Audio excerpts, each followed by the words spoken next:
maybe 2 more minutes, but it would be very good if you could come in and take your seat. Then we can start in 1 to 2 minutes. Okay.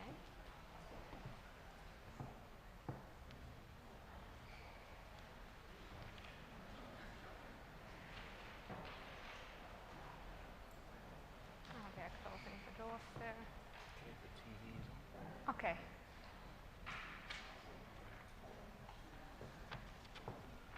Ladies and gentlemen, welcome to this second plenary sessions with our 4 speakers here on the floor. It's called a Sustainable Competitive Baltic Sea Region. And of course, it's all about blue growth. It's about the sustainability and also about the interaction between different economic, commercial, social, and also environmental systems. We know today that the Baltic Sea region is the strongest region within the European Union when it comes to growth and competitiveness as a region, not only on the states. And it's interesting to know, is it because of the regional cooperation? What role does the regional cooperation play in this development? And what role should it play in the future? This is basically our task in this session to talk about, to see the different views from the perspective of economics, from the perspective of environment, politics on different levels, national level and of course the European level. First of all, we have here Commissioner Mr. Carlos Moedas.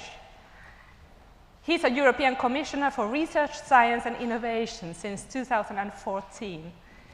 He's a Portuguese, and before this current position, he was a Secretary of State to the Prime Minister of Portugal during the years 2011 to 2014, I suppose.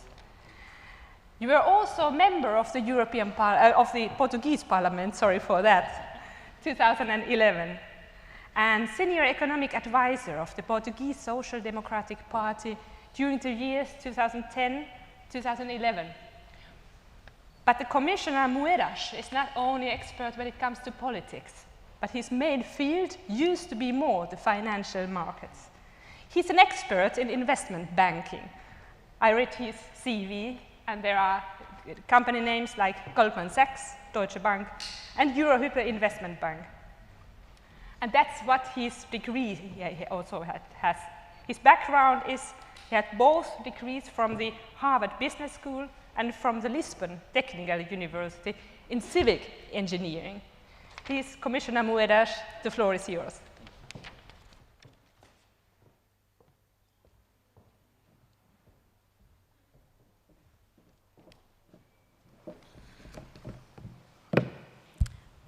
Good afternoon. I know it's a bit difficult after lunch to come back for a session, but thank you very much for the invitation. Thank everybody present. I see President Markula. Thank you very much for being here too. But I'm very moved to be here. And really, I just had the pleasure to go and look at the sea. And when you think that, looking at the Baltic Sea, and think that when really the ice retreated to reveal the young Baltic Sea, a unique brackish ecosystem emerged, a jewel in Europe's abundance of natural wonders, a sea that has witnessed everything, from seafaring Vikings to the arrival of Christianity on the Nordic shores to the founding of some of Europe's greatest universities to the end of the Prussian Empire. I'm extremely glad to come from a country that is also surrounded by the sea to another country where the sea is such an important part of our history. So, joining you near the shores of so much shared history, as a Portuguese person, actually moves me. When you think that nowadays, actually, we used to worry a long time ago about piracy, in the 14th century. We used to worry about how to protect and make use of these precious expanses of water, a sea that is cherished by so many countries who actually have been exemplary in their cooperation to ensure its conservation over the last few decades. The Baltic Sea is more than just a body of water. It has witnessed your collective maritime history, preserving treasures like the 19th century champagne bottles that were found on the seabed just only a few years ago, reminding us that the European trade and commerce along the Baltics have actually existed in many forms over many ages. But the funny part of it is that through chemical analysis and research, that one simple discovery has produced insights into our forefathers' penchant for champagne that actually, I don't know if you know that, was several times sweeter than the Coca-Cola that we drink today. So imagine their teeth. And with a taste for sweet champagne, that had to be quenched by traders in those routes of commerce and cultural exchange that have linked the peoples of the Baltic for so many centuries. But today, the Baltic Sea remains an important source of prosperity, for trade, for food, for energy. But as economies around it have actually grown, so have the impact on the marine and maritime environment. That impact is pollution, which can linger on average for more than 30 years. Worrying impacts like oxygen-depleted dead zones and annual blooms of toxic algae. For more than 40 years, you actually have worked together to improve management of the Baltic Sea. But there is still a great deal of work ahead of us. The EU strategy for the Baltic Sea region works alongside you to realize and improve the marine environment. If we want to ensure a sustainable Baltic Sea, we need to actually do better and make better understanding of the marine environment works and how it reacts to human activity. The Baltic Sea region has made a great progress in creating a European research area within it. You know, we have the 100 million euro Baltic Sea research and development program called Moedas that I just visited outside, that started in October 2012 for a 5-year period. Together, we have actually been able to pool resources into a fully integrated research and innovation program designed exactly to address the sea's serious environmental challenges, supporting today, and as of today, at least 30 scientific and research projects. These projects, these 30 projects, are researching some of the major environmental problems facing the Baltic Sea, such as reducing pollution from agriculture and testing innovative solutions. For example, how commercial algae production can also reduce pollution levels. And of course, despite the environmental challenges, the sea remains a resource which supports many regional economies, providing over 300,000 jobs. Sectors such as offshore wind energy, cruise tourism, and aquaculture continue and will continue to grow. So, what's the question? The question is, how can we combine expanded blue economy with a healthy marine environment in the Baltic Sea? You know, I'm an economist by training and a civil engineer, so a lot of my thought goes in the intersection of engineering and economics. And one of the things that always actually buzzed me as an economist is this difference in between stocks and flow. You can sometimes damage the environment and have huge increases in your GDP, because your GDP is a flow, is how much you create, how much you spend during a year in a country's economy. But you can be actually depleting your environment, you can be destroying your environment. So you are destroying the stock for the future of your children, but you can, on the short term, actually create growth that is not sustainable. And unfortunately, I mean, that's quite attractive somehow for populism and for taking wrong political decisions. So the question has to be how to take into account the stock and the flow. When we take a political decision, it's not just about the short-term impact of that decision in terms of my GDP, is about what's the effect on the stock of resources that I have to look at. And without doing this balance, and without politicians really ingraining that, it's actually quite difficult to take the right decisions. So we really must use every method available to enable businesses to innovate, grow and create jobs that are environmentally and commercially sustainable in the long term. What does it mean? It means actually creating jobs and businesses that innovate and create growth without affecting the stock of resources that is actually the assets for our future and the future of our children.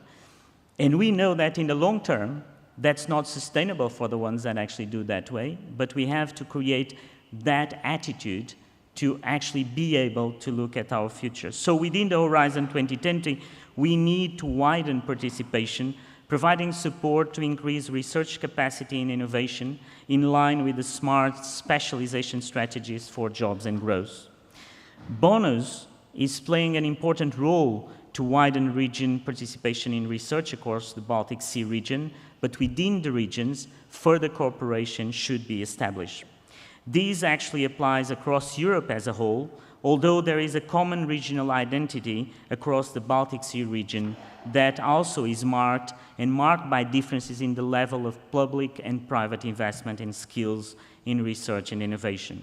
When making investment decisions, we need to keep in mind that there's a clear link between the level of investment development with employment and growth.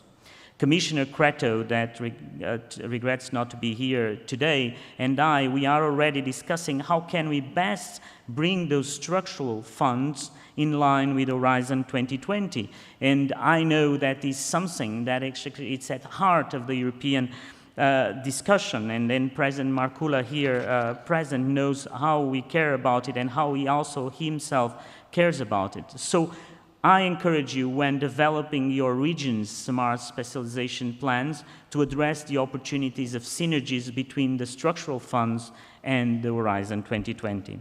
So, to conclude, the Baltic Sea represents a region with a unique spirit and identity. Within Europe, it is perhaps the region where member states are most willing to cooperate to achieve mutual solutions and provide common benefit. So I look forward to the panel discussions today and hearing your ideas and how we can move even further towards the future. So I'd like to conclude with one Latvian proverb that I liked from this morning. As long as you live, you say, you learn. So of course it is the first one that really I'm interested in. It's how we can actually keep the road together, how can we actually go together in this learning process, and I'm here to listen and I'm here to learn with you. So as long as we live, as long as we continue to cooperate in a spirit of care for our environment and generosity towards each other, I think that we can create a sustainable and competitive Baltic Sea. So thank you so much, and waiting for your questions.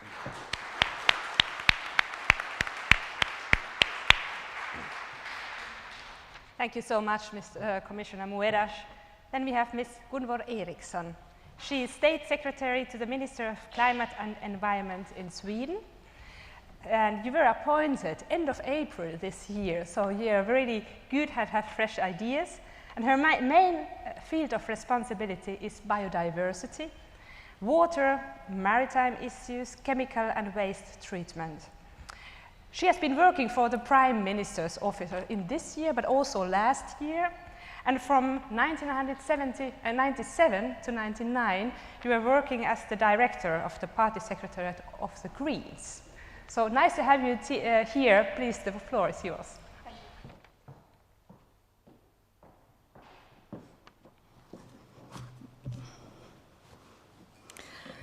Commissioner, Excellencies, ladies and gentlemen, it's a great pleasure to be here in Jormala and this annual forum for the EU strategy for the Baltic Sea region. The strategy has been a priority for Sweden since its approval in 2009, and we are very satisfied to see the enormous cooperation around the activities of the strategy.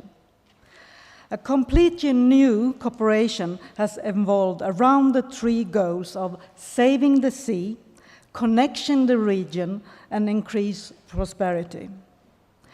Regarding cooperation to save the sea, the regional environmental program HELCOM has during 40 years development into one of the most successful regional seas programs.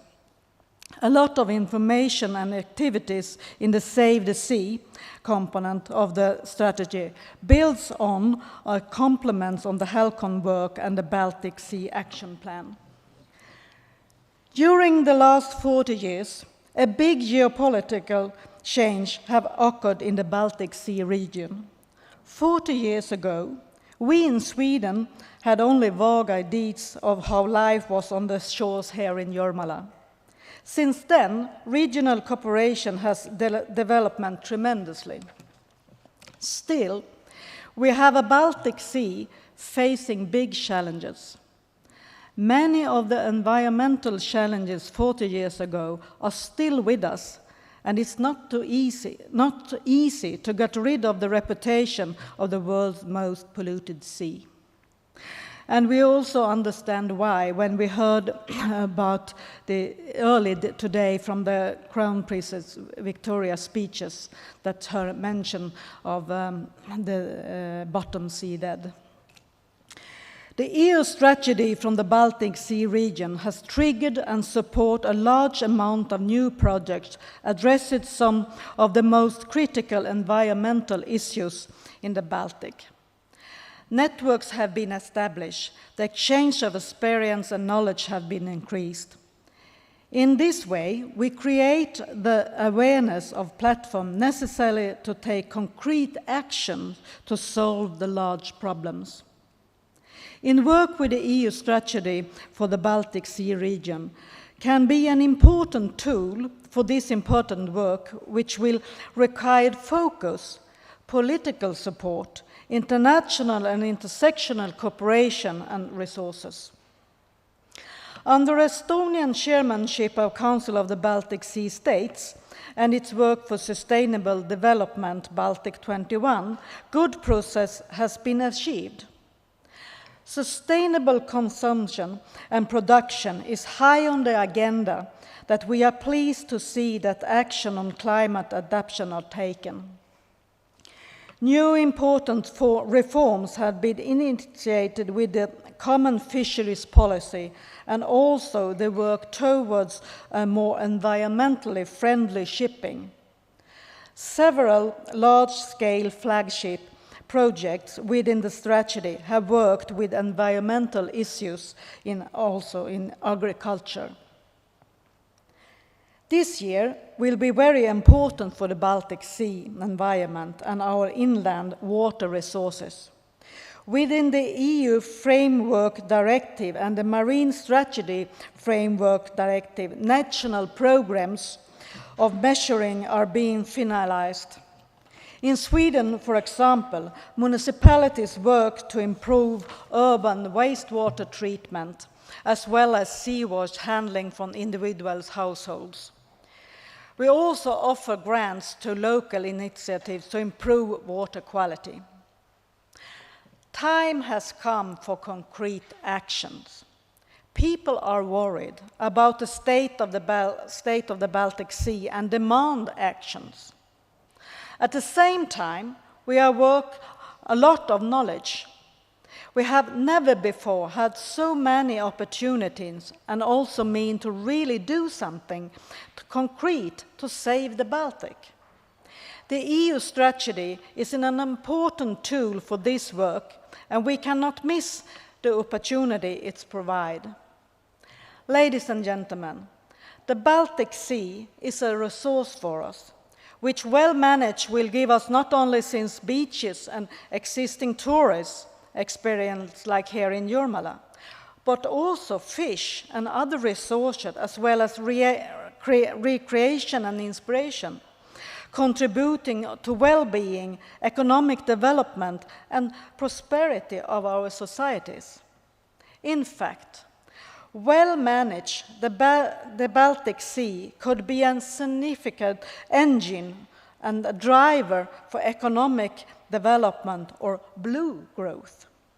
There are several recent reports, including from the Boston Consulting Group, showing that a healthy sea will have a potential to create 550 and 900,000 new jobs in the Baltic Sea region, in particular in the tourism sector, and 32 billion euro add value per year by 2030. However, today's picture is different. Many ecosystems services provided by the sea are seriously impaired, including biological diversity and ecosystems resilience. It's important to highlight the importance of the ecosystem service in a national accounting and decisions making. Losing food production and other ecosystem service as a cost to society. The Baltic Sea is still facing many serious problems, ranging from the imbalanced fish stocks, risk for accidental oil spill, alien invasive species coming with ballast water and habitat destruction. We read about these problems in the newspapers every week. Progress to combat eutrophication is slow despite discretion, load from the land-based sources such as wastewater plants, and we need to work with innovation methods to speed up recovery. Ladies and gentlemen, I'm sure that many of you have very special relationship to the Baltic Sea. We all need a healthy and blue Baltic. But now, when we are approaching the summer months, when we should enjoy Baltic at most, the sea sends us a clear signal that they also need us.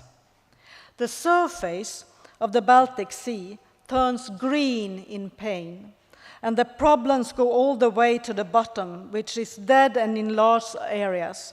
Almost 1/3 of the Baltic Sea, or an area bigger than Denmark. Ignoring that signal can't be an option. We must react to this call for help, as the Baltic Sea is part of our daily lives, our economy, our culture, our dreams, and our future. Thank you.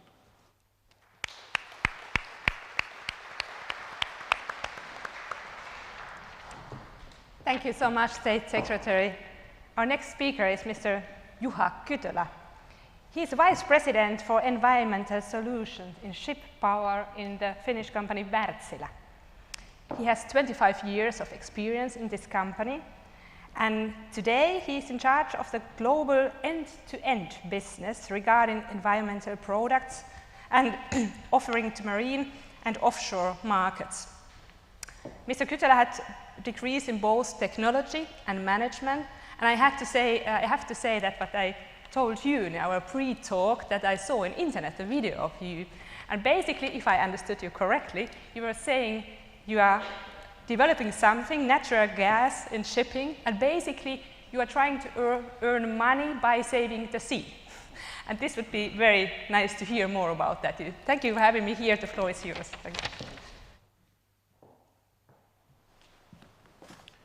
Dear Commissioner, ladies and gentlemen, it is my pleasure to be here today and to represent industry in this very valuable and high-level event. I indeed come from a company which is having global business, so we are both in marine and also in distributed land-based power plants. We are in more than 70 countries with 19,000 professionals around. So when coming from industry, I also have the view on how to look on the economy at the same time, and how to, in my role, not only to benefit the environment, but also the industry and the stakeholders in there. So therefore, a warning also, the message what I deliver will also include some aspects which are beneficial for business. I will be concrete, as typically we are in industry and business. I will address four areas of focus in where I believe within the Baltic region there is a reason to focus at, and these are of course as proposals, but also practical examples. First is that shipping is important. More than or around 90% of the international goods are transported on sea, whilst also being very sustainable way of transporting. The greenhouse emissions impact, for example, is very minor compared to any other means of logistics. Also economically, it is very, very efficient. Within EU, there has been great support to logistics within the recent years. A lot of focus on rail transportation, on road transportation, which certainly is good to benefit the whole European development. There, in addition, needs also to be development in order to make the picture complete on shipping and maritime logistics. And there, of course, has been also. There is a risk of a tendency, however, that in order with the current structures and plans, the focus is on creating even bigger shipping hubs, even bigger harbors, around which the logistical development will be created around.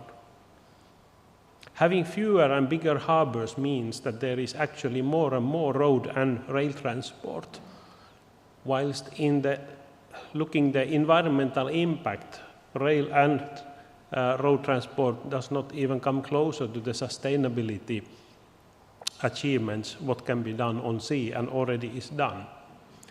So the first focus area is that we shouldn't perhaps too bluntly just look on improving efficiency by creating bigger units. Increasing or even maximizing shipping actually makes good for the sustainability of the total logistics. Then to my second point, Baltic is a very important and unique area for networking, and we naturally all agree on that we need to take care of it. We need to take care that we don't pollute waste into Baltic, and also that we don't carry foreign species into the sea, as still unfortunately happens in the shipping. There are technological means already how to counteract this. We can clean waste on board, or we can transport it on land, and we can also prevent the foreign species spreading out by cleaning the ballast water. It does cost the operators, unfortunately.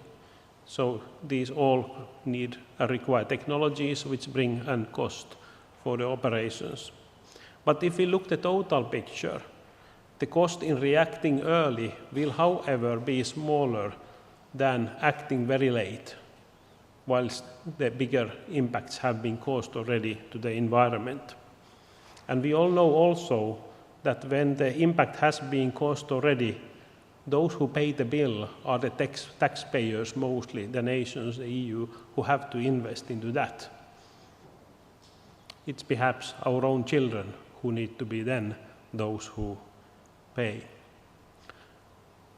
Me, myself, coming from Finland, where also our corporate had the headquarters and is established, I can take as an example, and I wonder how countries like Finland yet have not ratified, for example, the ballast water legislation, which would clearly make sense for the whole of environment And Finland is not the only country in this group. So that is the focus point, just to go on and ratify legislations which do make sense for environment. My third focus area is the sustainability for the future logistics. In the future, we see enormous potential in reducing environmental impact and also improving the economy of operators by moving into using natural gas or even biogas as a means of energy for shipping. You might think this is far in the future, but indeed there are hundreds of ships already in the world using gas as their fuel. And this is spreading all the time. But this is very much naturally dependent on the logistical support for being able to do this. Therefore, these kind of stations you call bunkering stations for storing and bunkering natural gas to ships are needed. And these are investments, and it is not enough if there is one place to do that in Baltic or two, there needs to be several. Here indeed there is also combined interest, like we heard today earlier from Latvia, where they also showed their keen interest to have a supply of gas which is independent of pipelines. And today there is a possibility to create bunkering stations, storaging stations, where supply happens with ships, where the liquid natural gas is brought in, and then from there the fuel can be charged onto the ships, whilst also supplying to the land-based needs of the nations. So, what we foresee very much happening is that the LNG infrastructure will be built, and hopefully that is also supported by local, governmental, and EU decisions. My fourth point of focus is then digitalization. More and more data exists in the systems, and combining the data all together can help us to optimize the total logistical chains, and more accurate decisions and efficiency can be gained. But the logistics is not the only area where digitalization can support. Through this, what is called often Internet of Things, when systems also start to communicate with each other, it is also possible to make safer shipping to happen. Systems can deliver information themselves when they need service, when they need repair, and also how to optimize the use so that the operators can make more efficient work, have a less impact to the environment, and total overall, not only the environment but the economy becomes better. And how to have this possible is naturally, when looking the overall infrastructure, is to make available connections so that systems can communicate to each other. So dear ladies and gentlemen, I had 4 areas to focus at. It was the more maximized shipping, allowing harbors to make sustainable logistics business, to go further with ratification of rules reducing the impact of the loading on the Baltic, to support the gas logistics by making that more possible, and then going further with the digitalization and improving the overall sustainability by that. I thank you for attention and wait forward for a lively panel discussion here.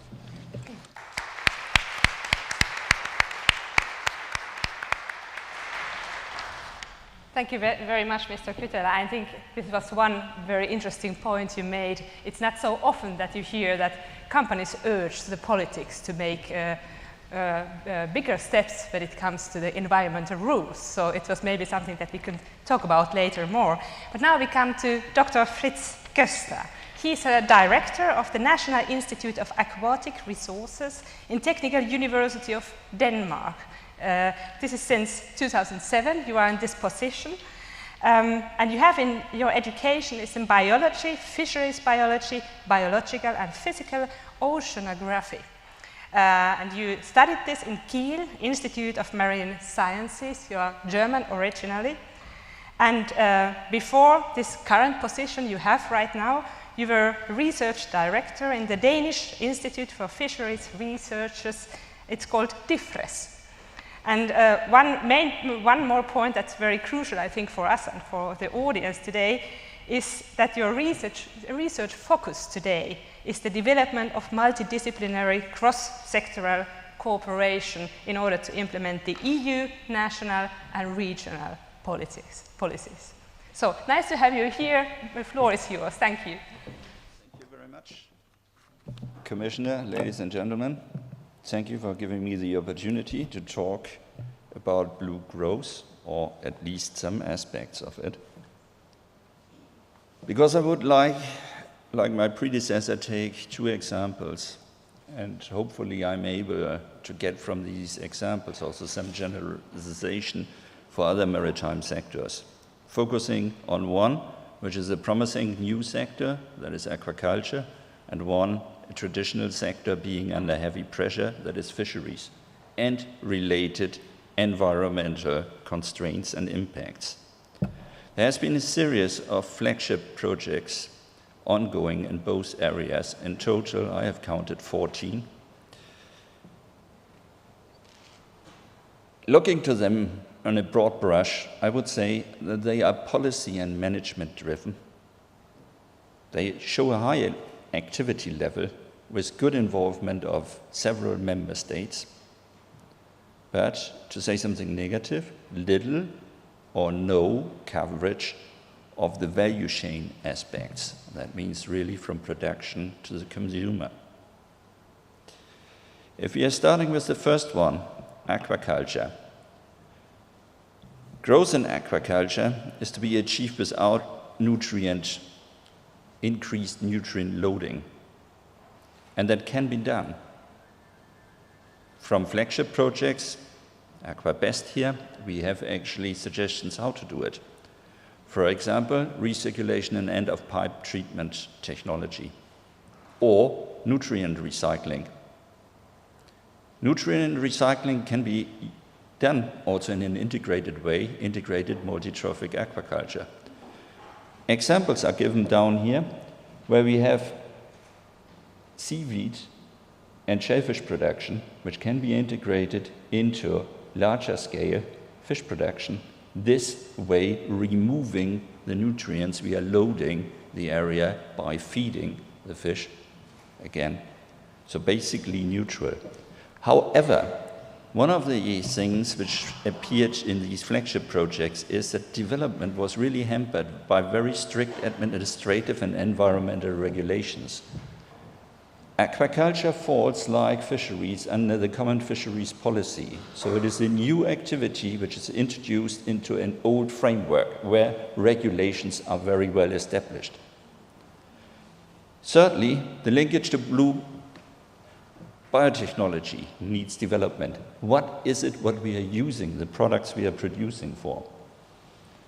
We are looking to fisheries. Fisheries management has actually progressed, but not all stocks are fished at sustainable level yet.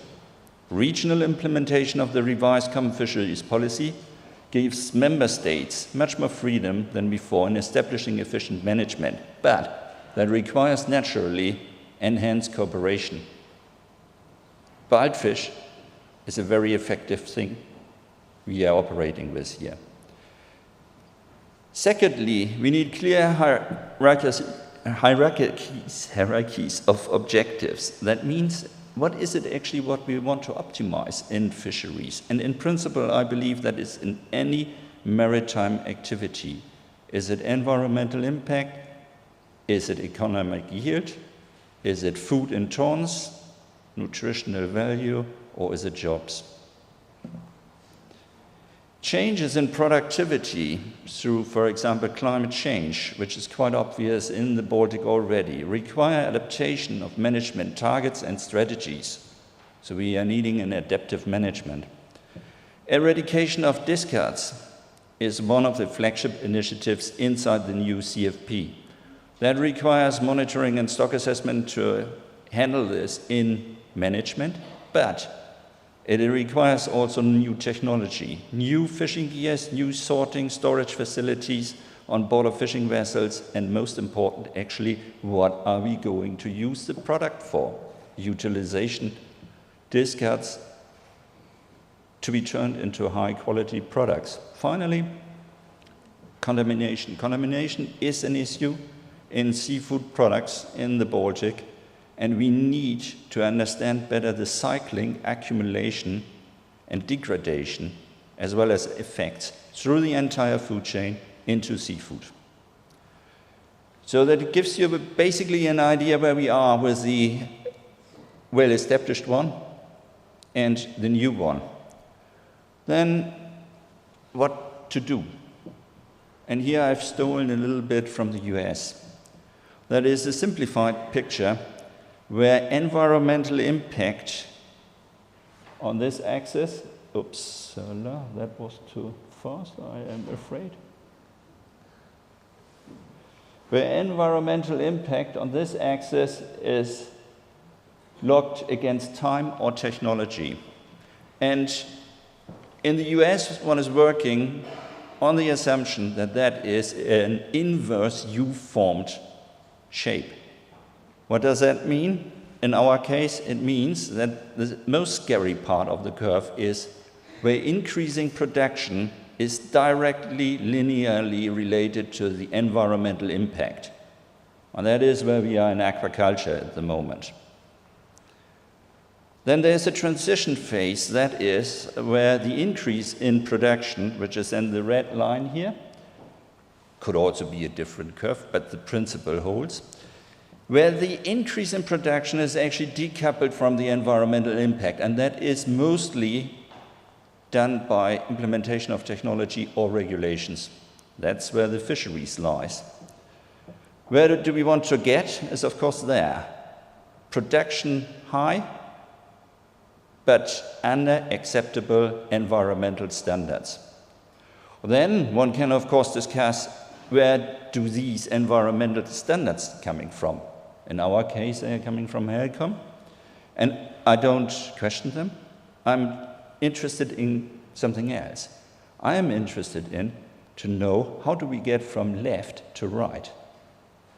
And if we are looking to who are actually actors on the left side of that diagram, new implementation of maritime sectors, in the phase where it is directly coupled to environmental impact, there it is a public debate and a policy decision to push the area over the killing point, I would call it, when you normally would say, forget it. That will have so much environmental impact, it does not pay off. If you really want to do that, you need to get over that as fast as possible in an area which is then here in the transition phase, where it is technology to be implemented, which is of importance and hopefully is getting the curve to decrease. Managers are getting then an important job to do there. Regulations are enforced. And then to get the curve further down, science is of course needed. Science and innovation is needed all the way through to bend the curve. So there is different roads, and these different roads need to work together. Without working together, we are not able to push things through from this really dangerous thing there over to something which is sustainable and delivering inside acceptable environmental standards. To achieve that, cooperation. Cooperation between different science disciplines, but also collaboration between science, policy, public, industry. Member states need to collaborate. We are all working on our curves. different maritime sectors, not only to allow optimization of spatial space for our activities, no, also to learn from how did shipping, for example, in getting from the left to the right in the diagram. Next thing is the review on blue growth in the Baltic issued in 2013. It's saying something really sensible. It is saying the vulnerable environmental status of the Baltic should be understood as an economic, innovative driver than rather a barrier. What does that mean? That means the technology needed to implement the maritime sectors sustainably and environmentally sound is a product in itself. It can be exported without doubt in other areas of where we have the same problem. So, export of technology. Financing. We have heard it before from the Vice President of the Commission and from the Commissioner. It is true. Various aspects of growth have actually funding lines. In our case, in these two examples I have given, it is the European Maritime Fisheries Fund. It is bonus. We have heard about the bonus program. It is also Horizon 2020 with its thematic programs like ERANETS. And if we are going beyond fisheries and aquaculture, we have, of course, the infrastructural funds here and the regional funds in addition. So the thing is basically just the same, also in other areas. Finally, I have learned one can make a little bit of advertisement. When saying that there is money available for blue growth in the Baltic, then it is quite clear that I'm looking also to science. Science is needed in collaboration, and that is the most important thing, in collaboration with those which are implementing the science, industry as well as governance. We are discussing tomorrow within the bonus program workshop 9 to 10:30 here. Workshop is called Niches Matter More, Border Less, True Integration of Science and Technology. That might be interesting.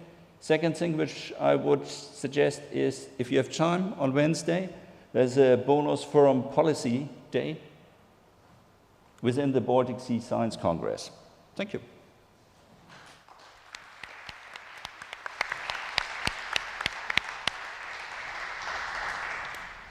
Thank you so much, Dr. Koster. I think there are several reasons to be optimistic. There are, of course, pretty much to work still, but it was very nice to hear that as well. Maybe I start with the question with Commissioner Moedas, because you were talking, I very much liked your presentation. You were talking about the interlinkages between prosperity and pollution, and using also the difference between the stocks and the flow. And we are not having the aim to have as high as GDP as we can, but have as a sustainable GDP. Maybe the question, and you were talking already some concrete actions, but maybe one more. When we are really talking about this sustainable growth, what you were talking about, what are really the concrete actions that we need to unlock kind of this sustainable growth? Very concrete, maybe to say, because we are at the second step, we are having this very concrete parallel sessions, and we have also the opportunity here to address the task to these sessions. So what should be done and talk about as next? Very good. I don't know if it's working. Is it working? Fantastic. No, thank you very much for the question. I think there's three ways that we should look at it. One is about communication and political communication about blue growth and blue economy. I think that we do talk a lot about in these forums, we talk in actually a kind of a political elite, but then we have to get down to the people, and there I think there's a much bigger effort to be done by politicians in terms of explaining what I just mentioned about the point on the stocks and the flows. that you can create growth, but you are actually destroying the environment, and so the net effect of that is negative and not positive. And so when we look at that in a macro level, it's like in a company. I mean, if you're forced by our shareholders to always present results of your profit and losses every quarter, and that shareholder does not look at your balance sheet, at your assets, at your future, then you can present those quarterly gross numbers, but at some point you're going to go against the wall because you're probably destroying your assets. And so there's a point here that how can we raise awareness about the point that it's not just about GDP and gross domestic product, but is also about what we are actually doing to the environment. Not because we like it, but it's actually because if not, at some point it will catch up with us because we are destroying it. And so at some point we cannot get any more of those numbers.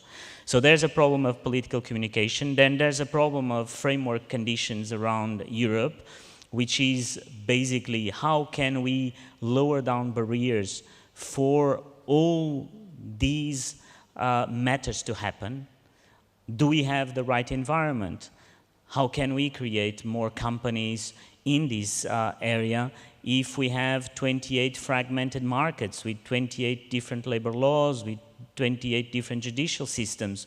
So those framework conditions are essential to actually give opportunity for entrepreneurs to actually have a really big market. And one of the things that today we are facing is that basically today companies need really speed and scale to get big and to actually get to markets around the world. If we are not able to actually cope with this fragmentation in Europe, we will have a problem.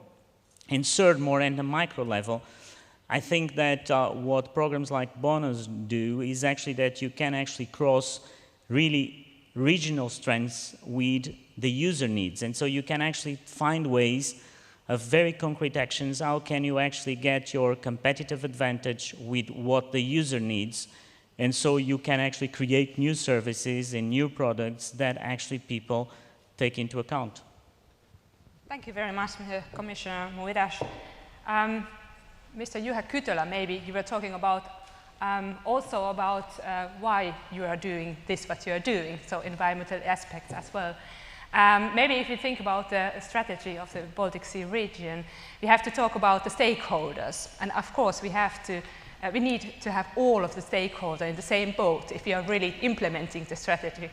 And what we are sometimes missing are the companies. So we do have the cities and countries and public organizations. But from your perspective, what would you say, how to engage more companies to be part of this strategy for the Baltic Sea region? Well, thank you for the question. And at first, I would like to fully show my appreciation. I agree with commissioners, wish also not to have very local regulations are ruling.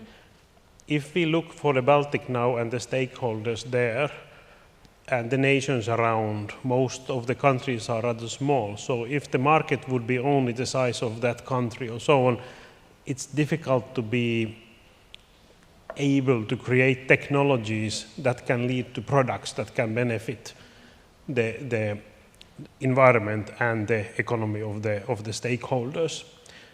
Creating a bigger market, like having similar regulations, rules in place, makes it possible that bigger investments can be done in developments, and that leads to successes already as its own. And the further bigger the better. So global markets, of course, are the dream for the stakeholders. So then when you have a chance, the possibility to direct, starting from research, creating technology, and then products for helping sustainability, then the stakeholders make the best of their efforts. In Baltic, of course, we do see that we have around a lot of countries that are rather developed in many areas. So that can be understood, or it is well understood in the industry also, that the demands might be higher than in other areas, and it can be also the demands in the forefront of the needs. And that is only good for competitiveness. We need to stretch ourselves, and here in Europe also, we should also furthermore invest in the future by developing technologies that are in the forefront in the whole market, that we also then later on can take to other areas, perhaps first tested and taken use in Baltic. Thank you very much. And I think it's a broader context. Of course, you need this enhanced cooperation that Commissioner just mentioned again, and raising awareness. And this is something very abstract. But of course, sometimes there are communication methods. And maybe a question for Gunvor Ericson. Just how do you see the possibilities of national states or politics in order to promote the communication? Because we need this. We were just in last panel, we were talking about this, what I really like, this Baltic opera company. Just to have, this is about branding, but not only about branding, also the communication with the stakeholders. How do you see that, and where do you see the possibilities maybe of the nation states? I see that we have a really important thing to work together, both in challenge for the environment, the climate change, and also for the market, that we could be working together, that see that the investment in environmental also is good for the job creation and good for the new kind of market with new kind of jobs. And I think that we have to think in a new way, that investment in environmental also can link together the people around the Baltic Sea. We all in Europe need to create new jobs. We all need to learn from each other. We talked earlier today about the institutions, the universities, and I think working together is the key that we have to do both in the EU strategy for the Baltic Sea, but also together with the politicians and the market. Yes, thank you. Maybe one last question to Dr. Fritz before they open the floor maybe. You were talking a lot of the connections of the knowledge in the region and of course the enhancing cooperation.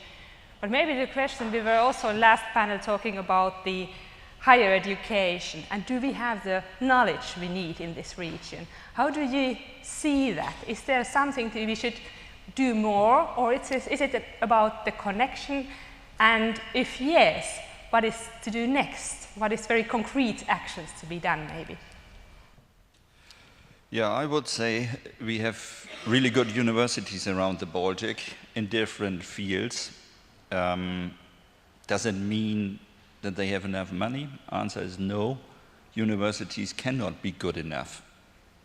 I guess we could agree upon that if we are, for example, looking to the university rankings, which are clearly showing where the best universities, independent which ranking one is using, are lying, then it is a little bit of a challenge for us. But I don't think actually that is the major problem. I think the major problem we are facing here is actually cooperation, and it is cooperation between universities in the first go that will be enhanced or is enhanced by the joint programming we can see of the member states plus the Commission, for example, through the bonus program, which is 50-50 financed. Then it is cooperation with industry, other stakeholders. That cooperation, of course, requires also input in terms of funding. Those money is as well there. For example, if we are looking to the structural funds and regional development funds, so we have them as well. So basically, the setup is in place to foster more collaboration across universities, cross disciplines, and into application. That is a relatively positive picture. There are also differences from area to area, I agree with that, but I believe that the starting point is actually better than in most areas in Europe, actually. I think that's about it. Okay, maybe one further question for you, because you were talking about the different networks. We already have some networks. We have Bonus was mentioned here, Helcom is mentioned here. Then we have this huge EUSBSR. Is it sometimes too much, or how to interconnect those? And sometimes because the people are always in different kind of networks, how to have this added value, how to connect those networks with each other? There I would say that the region is actually small enough to enable coordination. For example, BSR STARS is part of Bonus.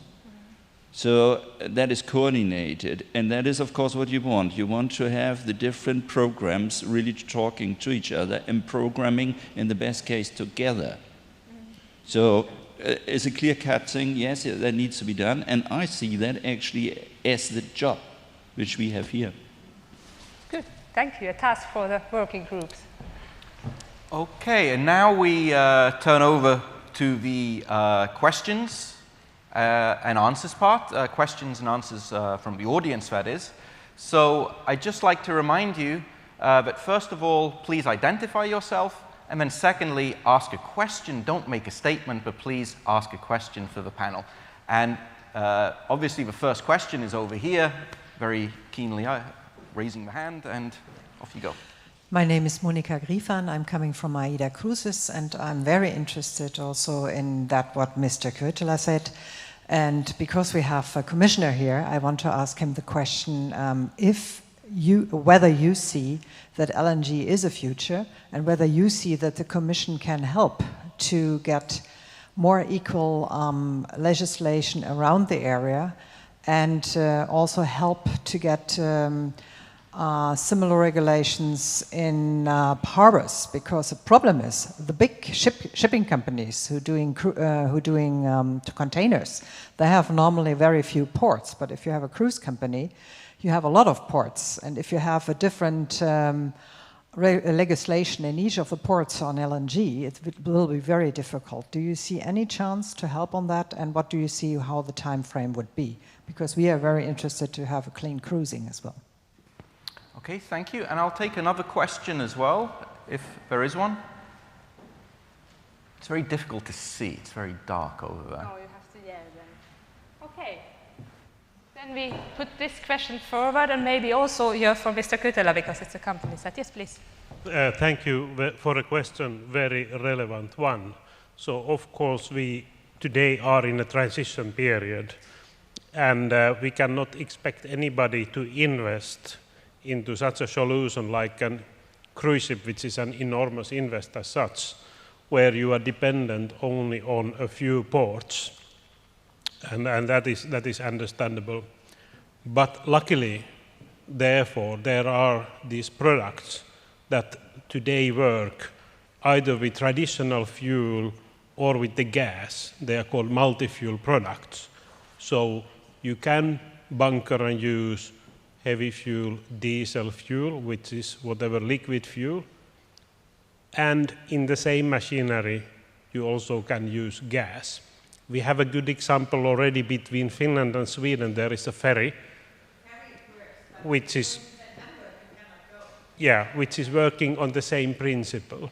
So in that ferry also, if there is an interruption, because that is the first of its kind, it can be expected that there is an interruption on the supply of the gaseous fuel, so that ferry and the ship can operate whenever, wherever. The same is with the most of the ships. So indeed, actually today, these hundreds of ships all in the world, I would say great majority of the all, are having this kind of solution where both kind of fuels can be used. We do foresee that in the future, the most sustainable solution is a ship where only the gaseous fuel is used. But since the logistics does not exist today, that is not yet the time for that. Well, yeah, sure. We should point out that Mr. Moedas is the Commissioner for Research, Science and Innovation, not for Energy. Yeah, sure. But I'm sure he'll give a crack at answering the question. Yeah, sure. No, thank you very much for your question, because I think that What we are actually doing now, first is about doing more research and getting more alternatives and getting more money into research into these areas so we can actually get solutions, as you were describing, in a way that they are sustainable and that they are possible at reasonable costs. But then you mentioned something that I think it's important in this part of the agenda of the Commission, and I'm going to give you more a general answer, but it will actually apply to what you are saying, which is about better regulation and how can we actually get, one, how can we tackle the different regulations, how can we actually sometimes reduce and sometimes increase regulation, but in a way that it actually makes sense. So we are up now reviewing all the regulations that we have in place in all these different areas, looking if there's one, if they are at a level that we should as Commission do something, or if they are at the national level and we should actually try at least to influence the national level to change it. But I'm very positive in the research that we are doing in alternative fuels and from, you name it, from biofuels to hydrogen and others that actually can come up with other solutions for the future. And so for us, it's extremely important to keep doing that research. But in terms of your specific question, I'll have to relate to my colleague in the energy side to give you a more appropriate and direct answer. But this is just on a ballpark what we are doing. Thank you very much. And there is a question over here. And if anybody else has a question, please make yourself known. Thank you very much. Mindaugas Maciulevičius, and I'm coming from European Economic and Social Committee. So first of all, I would like to thank the organizers for really great events and very good discussions. And I would like to ask all the panel, like when we're talking about the sustainability, we have those three pillars. So one is environmental, that's natural, and we are all discussing that. Another is economical. It's very important, but there is a third one, which is social, and we are usually we are trying to forget it, and especially I'm talking about when it comes to coherency between the different institutions within the member states, like ministries, with a policy coherence, or between the directorates in the European Commissions. What would be your vision to that? What would be your solution to that? And I'm coming also having remarked, thank you, Professor, for reminding of bioeconomy, this beautiful concept that Commission is very much working on, and I'm kind of combined all of the three sustainable pillars in that. Bioeconomy makes a perfect sense. Can we get comment on that? Thank you. Thank you. And I'm ready to solicit another question. If we have one, this is your last opportunity. I feel a little like an auctioneer. Going, gone. Okay, so we have one more question, Anna-Maja, and this one was to all the panel. Yes. Who would like to start in this? No volunteers? No. Yes, please, Mr. Kytölä. Yes, thank you for the question. And indeed, in sustainability, if we count the environmental, economical, and social aspects, and I understood a bit the question to be more even focused on the social part, so let's start on that. So, as going through the challenge what we have with the environment and the pressures on economy, we actually, by developing solutions for these, we can be competitive and by that also create a lot of working places. And that's an important area in the social part, that we actually create well-being through creating work for people. All the countries along Baltic, they have a lot of history in sea and shipping, and they have a lot of knowledge. We have a lot of good universities, a lot of good education, so we can also create good solutions and by that create work. In addition to shipping is not only logistics for moving and transporting goods, it is also for the people to interact. And the Baltic creates an excellent opportunity for people to interact and to move around. So there are many actually positive social aspects in the sustainability focus, what we certainly have around Baltic. The environmental and economics, I think we've touched already, so I leave to this. Thank you very much. Mr. Koster first, and then. Yeah, thank you. I would like to add that one thing which we have tried to implement in fisheries management, so-called management evaluation tools, where you're really looking at the environmental, economic, and social consequences of your management actions. Now, fisheries management is mostly reactive to a disaster situation, or at least a lot. So that means I'm not saying implement a CFP necessarily on all other areas. What I'm saying is the tools which have been developed to evaluate management actions could actually be copied also in other areas if they are not done on company level. And I'm sure the larger companies do that as well. That's one thing. Second thing is, I would say proper maritime spatial planning is a prerequisite.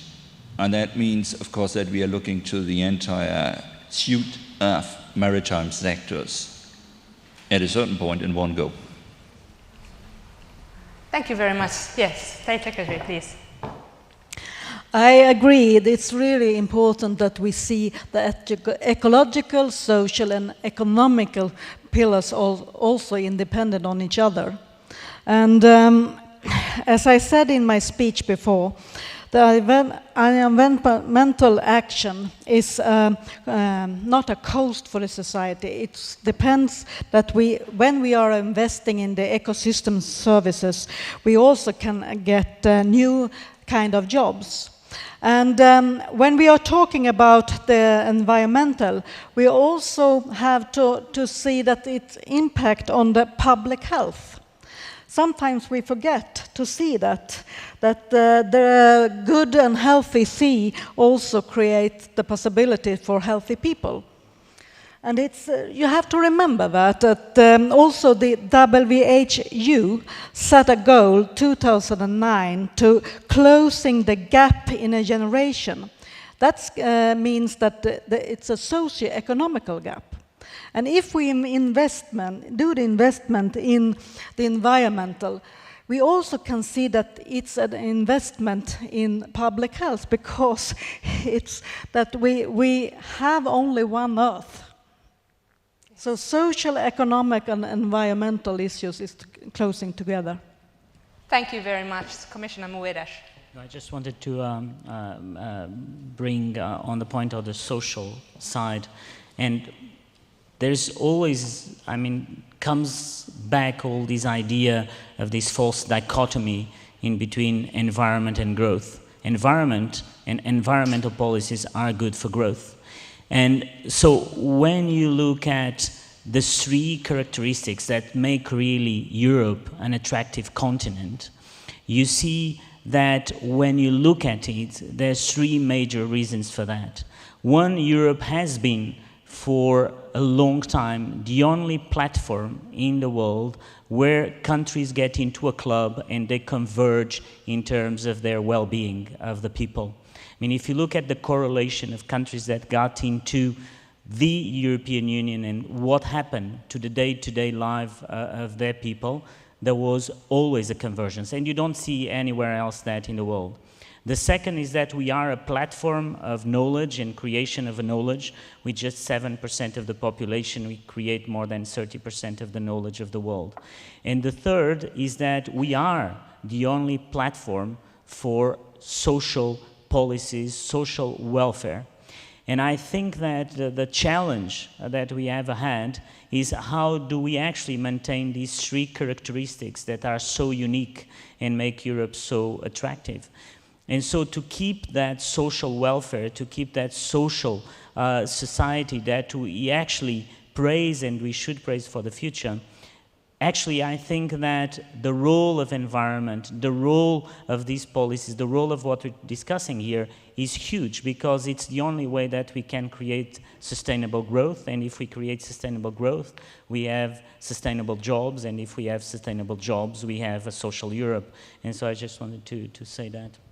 Thank you very much, Commissioner Moedas, I think I take this as the last words because it's kind of concluding everything that we said.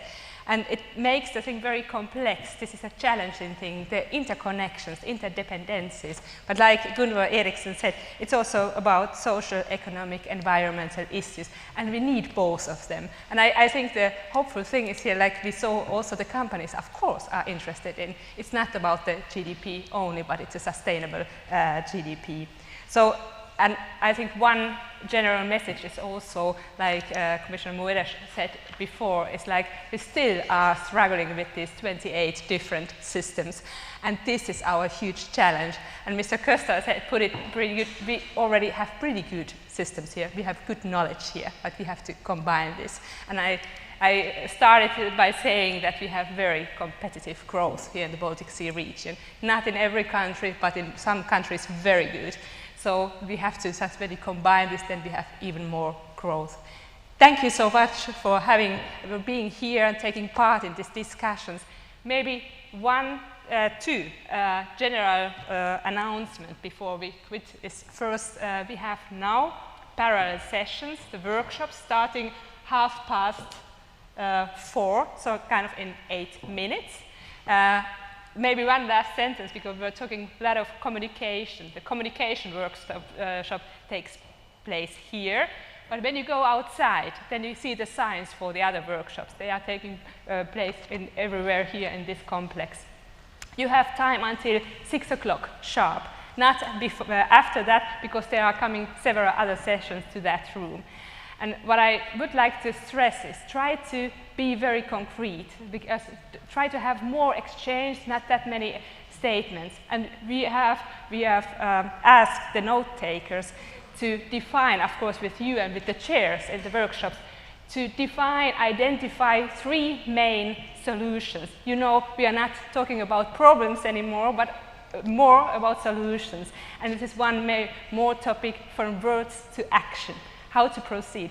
And we are tomorrow in our closing session, we are taking one of these aspects that you wish that should be part of the closing session. We are going to integrate it to the closing session, so everyone has the possibility to see what was going on in different working groups. This is the first thing, and the second is a very brief one. Tonight we have a dinner on the beach. It's 7:30, and as you know, probably most of you come from the Baltic Sea region. It could be pretty windy, so please take a coat or good shoes with you. It's not so nearby to the hotel, so it's not easy to go back to hotel and then to come back. And it's definitely going to be sandy, so maybe you just take this with you as a knowledge. Yes, I should repeat that the dress code is casual for this because of the sand. Yes. Thank you very much. Thank you for all the speakers. Thank you for the audience.